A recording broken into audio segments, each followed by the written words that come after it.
Well, you may go to college, you may go to school, you may drive a pink Cadillac, but don't you be nobody's fool. Howdy, I'm Chandler O'Quinn.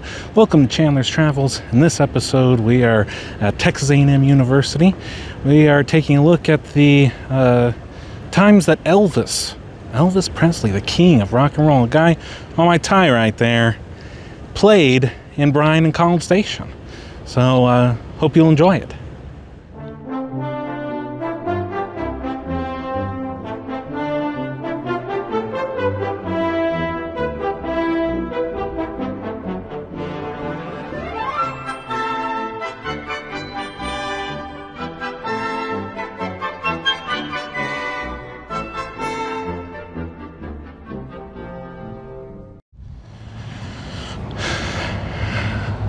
I know what you're thinking.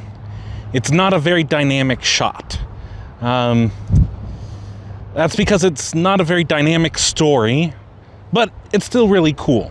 This is the spot of the former Brazos County Saddle Club. It was a rodeo arena. And on August 23rd, 1955, Elvis performed back there somewhere. So there was a local radio DJ, AJ Wynn. He had his own show.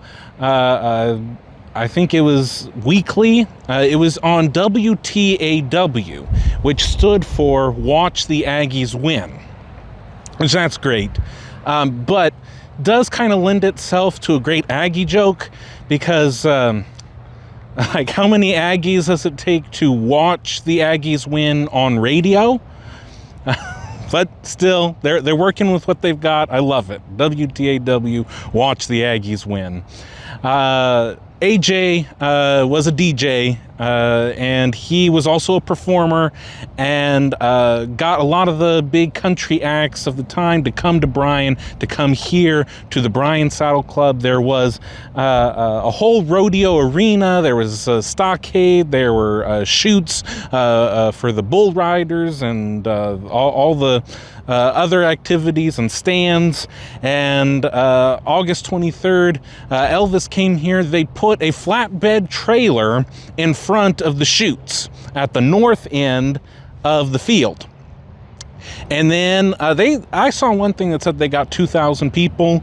Maybe that's true. I don't know. There's not a whole lot of primary sources on what happened. Another thing that's kind of up in the air, but would be absolutely amazing if it were true, is Elvis and the Blue Moon Brothers, Scotty and Bill, were said to have come here from Houston and that they made it here in 35 minutes. This is before the Aggieland Express was constructed. They must have been really pushing that pink Cadillac up these country roads to get here in 35 minutes. I've seen some people do it on modern roads today. But wow, that's amazing. They don't call him the king of rock and roll for nothing.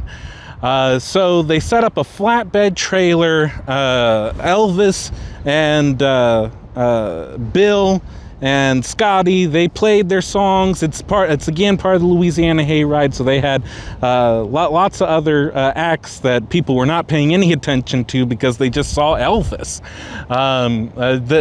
We're just a little bit in a year into Elvis. Like, Elvis records in July of 1954. This is August of 1955.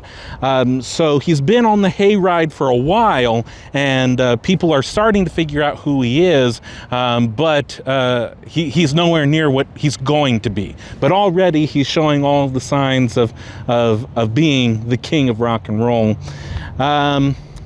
There aren't a whole lot of other things there. There's a few people who get some autographs from this time. AJ's son eventually gets an autograph, and then he gave it to his wife's little brother, to take to school, and never came back Some of the little girls at school just took it for themselves.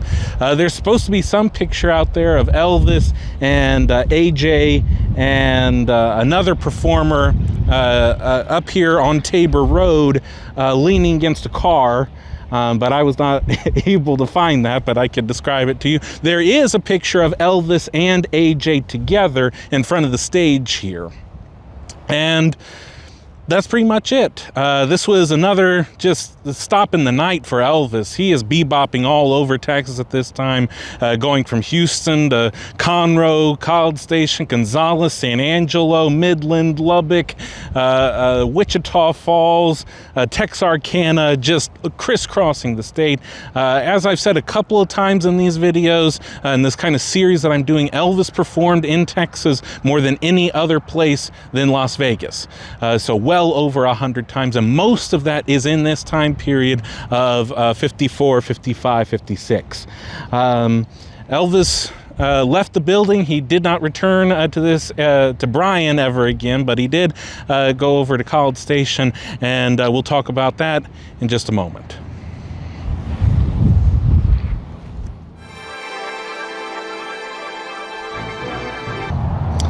So I was packing up, and then it just hit me. If anybody wants to find this place, it's the Arena Hall. That's what's left of the Bryan Saddle Club Arena Hall. It's at the corner of Tabor and Earl Rudder Freeway, the 6. And also, I must say that one of the other acts on the bill with Elvis is Floyd Kramer. I kind of pish-posh the other guys. I don't mean to do that. A lot of these are Louisiana hayride people who go on to be some of the kings and queens of country music. Floyd Kramer is definitely one of those. I have a cousin who wants Last Date to be what they play at her funeral. And that's a pretty good choice. I love Last Date. Love Floyd Kramer, probably love Elvis more, but love Floyd Kramer. That's it from Bryan.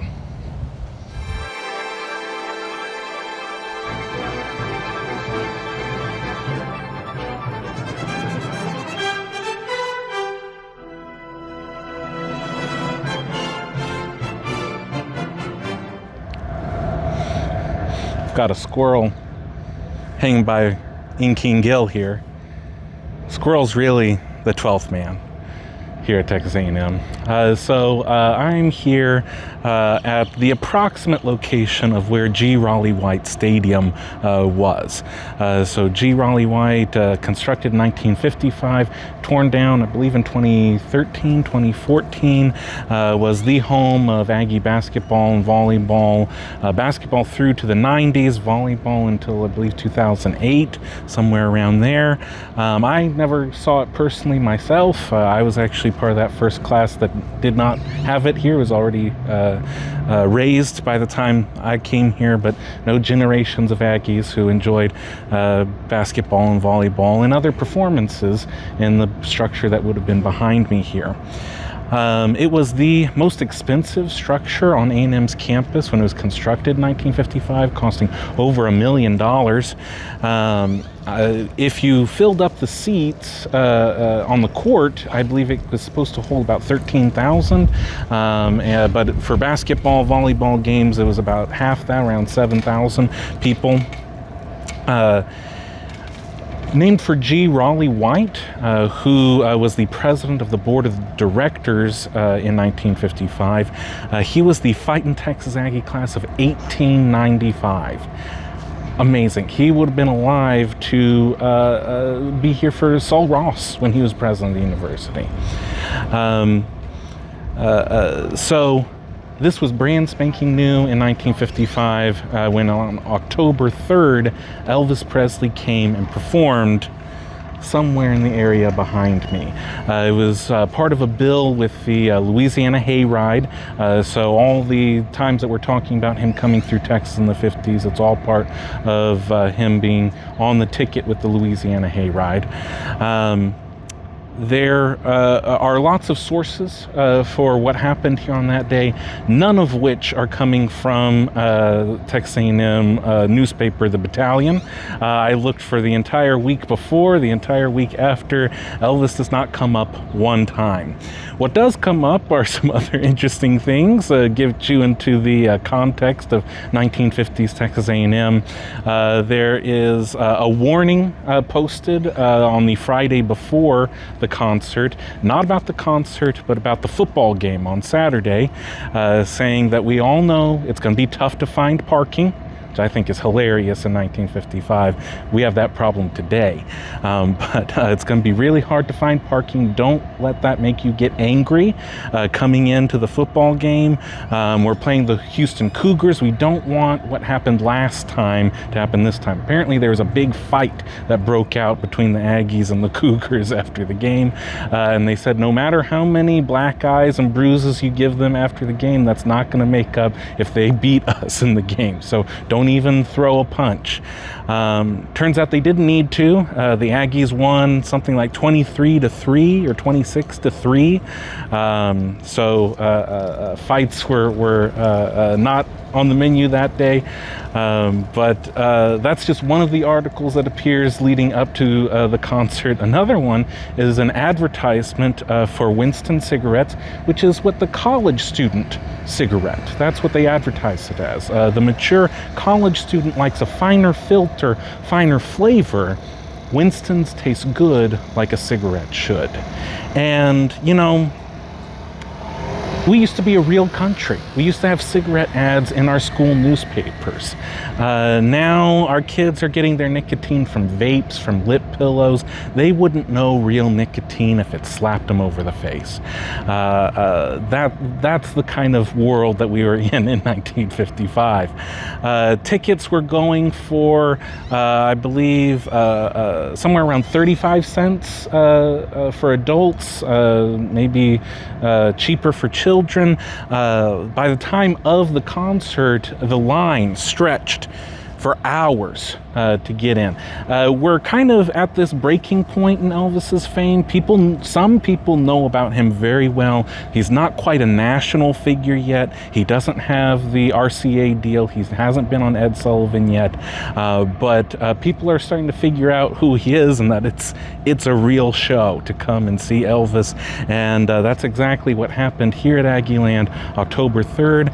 I'll be coming back to you with some more stories from that night in just a moment.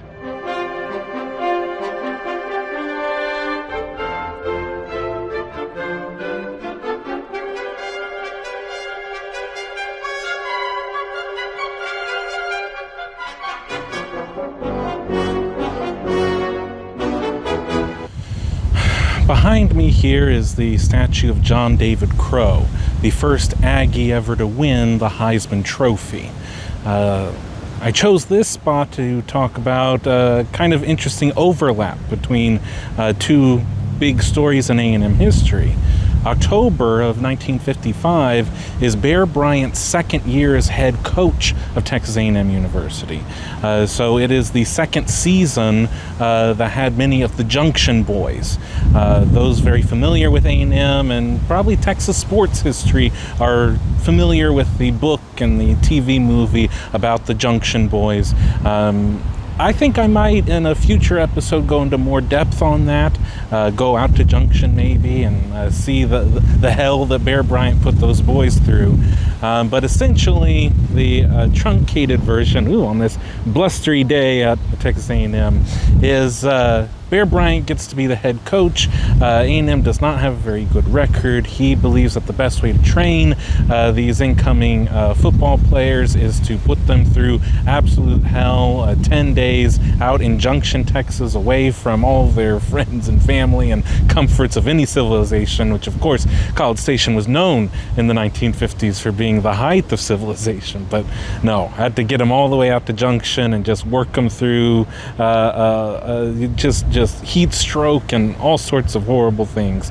But forged in steel, some of the best football players in Texas A&M history, John David Crow among them.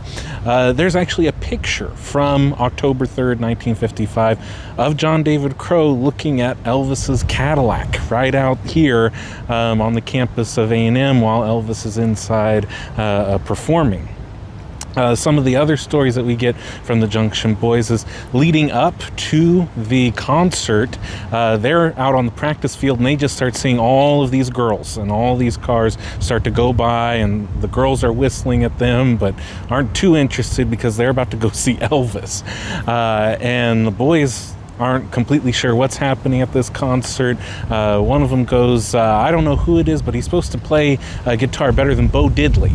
But as I said before, the line to get into the concert stretched for miles to get your 35-cent ticket to see the King. He may not have been known as the King by that point, but very soon he would be. Boys weren't gonna, they had practice, they didn't have time to wait in that long line, so they snuck in through the back of G. Raleigh White. They snuck behind the stage, they found a spot in the corner of the stadium, and they saw a real show, a real Elvis Presley show. Now, of course, it's a Louisiana hayride show, but there aren't too many people interested in the other acts that are gonna follow Elvis. What a hard act to follow. Elvis takes the stage. He's wearing a bright pink suit. He's wearing an open black shirt. He's wearing pink socks and red shoes. One of the boys goes, I've never seen a grown man wear pink before. He starts playing his songs, and he's leaning into the character. He's Elvis. He is that especially 50s Elvis is all about that rebel, that rebelliousness, that street cat attitude. And in the middle of it, he's chewing on gum and he spits it on to the stage. Brand new G. Raleigh White Stadium. Now, no matter what their girlfriends may have thought, those Aggie boys were not going to have any of that. So they stood up, they pushed their girlfriends aside, they start rushing towards the stage. The stage is protected by cadets with sabers in their sheaths. They unsheath their sabers to turn around and go towards Elvis for desecrating the stage. They said, knock that sumbitch off of there. So one of the company commanders has to get up. He gets the microphone. He says, at ease, everyone. The gum has been taken care of. This boy didn't mean no harm by any of it. You all sit down right now, goddammit. And so they did. They go back to their seats. Then Elvis has his hands up in the air. Is very apologetic about all this. And the company commander hands the mic over to Elvis, says, you go right ahead on with your show now, son. We're enjoying it a lot.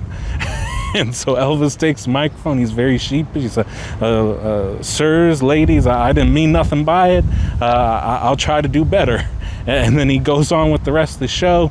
Shake, rattle, and roll, Maybelline, all of the Sun Records hits, That's All Right Mama.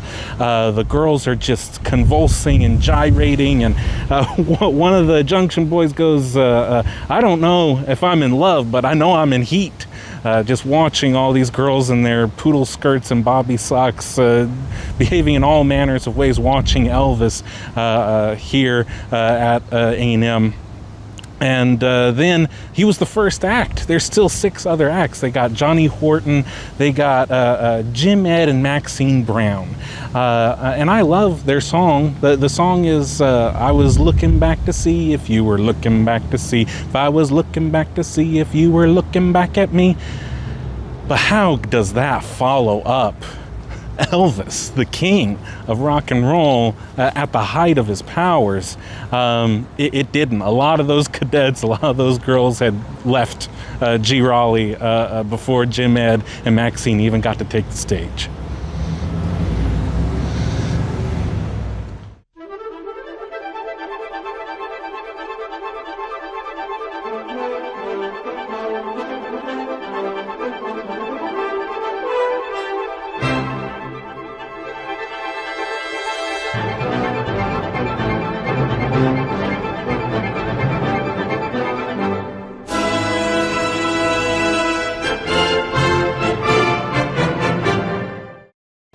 They've got a radical preacher over there by the Memorial Student Center lecturing on the evils of smoking.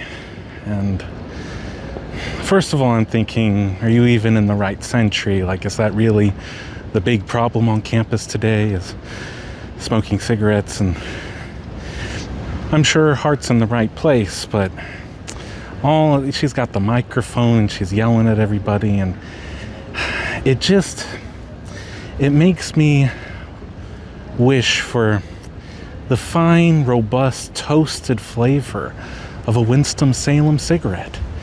You know, finer filter, finer flavor. Winston tastes good like a cigarette should.